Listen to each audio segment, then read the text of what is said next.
alam mo din yung mga pinagdaanan ni Erica. Siyempre, bilang ate, ikaw mas nakakaalam. Grabe din po kasi pagsasama po namin, alam ko po ano po ugali niyang kapatid ko ngayon. Ano pong ugali niya? Mabait? Mabait po talaga yun, asin po. Hello guys, welcome back sa ating YouTube channel, Opinion Mo TV. At ngayong araw nga na ito mga idol ay magbibigay tayong muli ng isang reaction video patungkol nga mga idol sa pamilya ni Erica. At ganoon din nga mga idol sa kanyang ate na kung saan nga mga idol ay palaging nagtatanggol kay Erica. At sa mga nakaraang reaction nga natin mga idol ay ating pinag-usapan ang tungkol kay Erica at sa kanyang sponsor na walang iba nga mga idol kundi si Sir John A. Totoo naman mga idol na hindi pa natin lubusang kilala itong nagngangalang si Sir John A.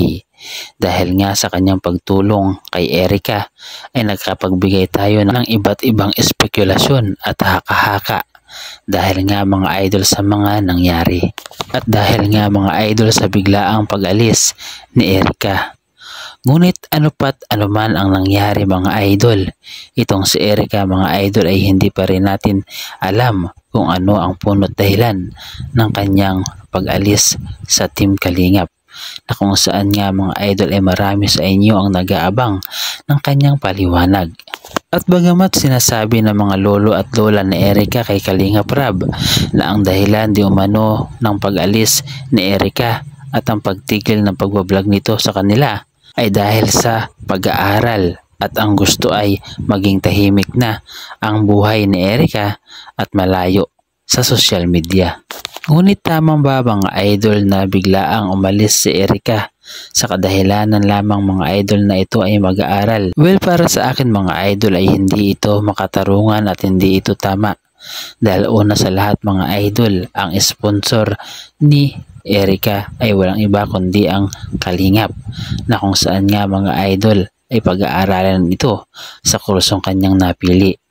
At pwede naman mga idol na itong si Erica habang nag-aaral ay magbablog pa rin kay Kalingap Rab, na kung saan nga mga idol ay malaking tulong ito para na rin sa iba na nangangailangan ng tulong dahil sa pagbablog kumikita ang channel ng Team Kalingap. At isa pa mga idol ay nakilala itong si Erica sa pamamagitan ng pagbablog.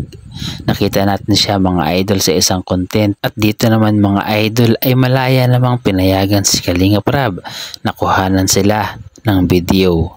At dahil rin mga idol sa pagbablog at video ni Erica ay doon nagsimula mga idol na mabago ang kanilang buhay, na kahit paano mga idol ay hindi na rin sila kagaya ng dati na naghihirap at hirap kumita ng pera, dahil nga mga idol sa pag-vlog ay laking tulong ito para makaahon sa kahirapan ang pamilya ni Erica. At isa pa mga idol, noong una ay todo pasalamat itong pamilya ni Erica sa Kalingap. Sa Team Kalingap mga idol ay todo sila pasasalamat dahil di umano sa malaking tulong nito na nabago ang kanilang buhay, lalong-lalo na at makapag-aaral na itong si Erica. Subalit napakalungkot mga idol ang magiging resulta ng pag-alis ni Erica dahil ang lahat ng tulong ng Team Kalingap ay nabaliwala dahil nga sa isang desisyon na padalos-dalos na ginawa ni Erica. Ngayong simula ng matagpuan ng Kalingap si Erica, kumusta yung buhay niyo po? Unti-unti po bang nababago? Ay, ayos yun. Unti-unti na. Unti-unti na mabago. Simula pa lang yun, tay. Maganda. Simula pa lang.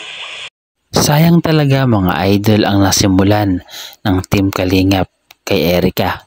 At sayang din mga idol ang samahan na nabuo ng Team Kalingap sa kanya. Dahil sa isang desisyon nga mga idol na hindi maipaliwanag sa atin ni Erica. Hindi niya masabi sa mga fans at sa mga followers, sa mga viewers, hindi niya masabi ng diretso ang buong katotohanan kung bakit siya lumisan sa Team Kalingap. Kaya naman ang ilan sa atin mga idol ay sari-sari ang haka-haka at opinyon ang sinasabi patungkol nga mga idol dito kay Erica. Pero hindi nyo rin masisisi mga idol ang mga tao katulad ko na makapagbigay ng isang reaksyon o opinion patungkol nga mga idol sa pangyayari, lalo pat wala naman tayong naririnig na paliwanag mula sa kanila. At ang tanging hiling lang naman natin mga idol, lalo na ang mga viewers at ganoon din mga idol si Kalinga Prab, ay ang paliwanag lamang ni Erica. Yun lamang mga idol ang makapagbibigay sa atin ng kaliwanagan ng bawat isipan natin. At dito rin mga idol, kung sakali magbigay siya ng paliwanag, ay marahil ay maaalis na sa atin ang hindi magandang pag-iisip para kay Erica. Kaya naman ang tanging payo ko mga idol kay Erica ay sana ay mabuksan ang iyong puso at isipan at sana ay magkaroon ka ng lakas ng loob na magpaliwanag.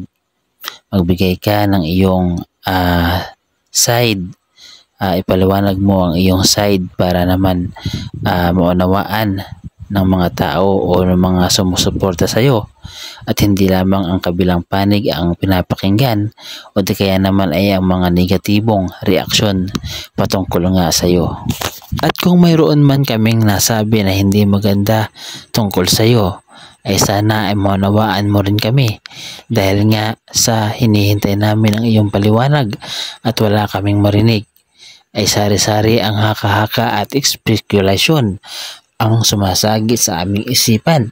Kaya naman nakapagbibigay kami ng isang mga bagay na negatibo patungkol sa iyo. At sana ay ma-realize mo na ang ginawang pagtulong sa iyo ng Team Kalingap ay napakahalaga at hindi mo ito malilimutan habang ikaw ay nabubuhay. Dahil kahit simple lamang ang pagtulong sa iyo ng Team Kalingap ay doon ka nagsimulang mabago. Mabago ang iyong buhay.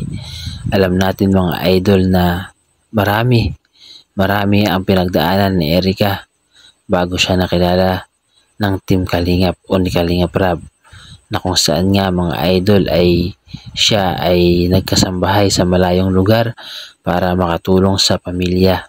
Kaya sana mga idol, ang payo ko kay Erica ay huwag mo naman sanang ipagpalit ang tulong na ginawa ng Team Kalingap sa iyo sa taong nag-aalok sa iyo ng mas malaking tulong.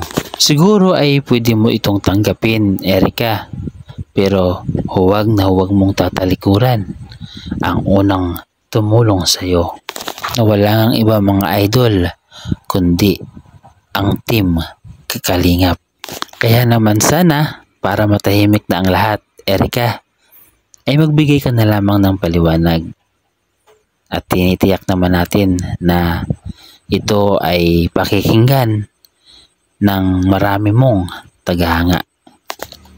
So paano mga idol, hanggang dito na lamang muli ang ating reaksyon. At kung nagustuhan ninyo mga idol ang reaction video na ito, ay pahingi naman ako ng isang like, subscribe, at kung pwede ay pakapindot na rin ang ating notification bell button para update kayo sa lahat ng ating mga reaction video na katulad nito. Maraming salamat mga idol. Maya ka. Naalala ko lang po yung pinagdaanan po namin eh. Mga struggles nyo. Opo, Siyempre, ano yung opo. mga masasabi mo sa mga di sa kanya nakakilala na nagpabasa sa kanya? Ano mo yung pwedeng sabihin sa kanila tungkol kay Erica? Kasi di naman nila kilala si Erica eh. Huwag po kayo mangusga ng tao na hindi naman po ninyo kilala. Lalo na di niyo po siya kaano-ano. Tulad ko po, kapatid ko po siya. Alam ko po yung mga bawat galaw niya, kung ano po ang totoo. Kaya po, huwag niyo po siya paratangan na hindi naman po niya ginawa.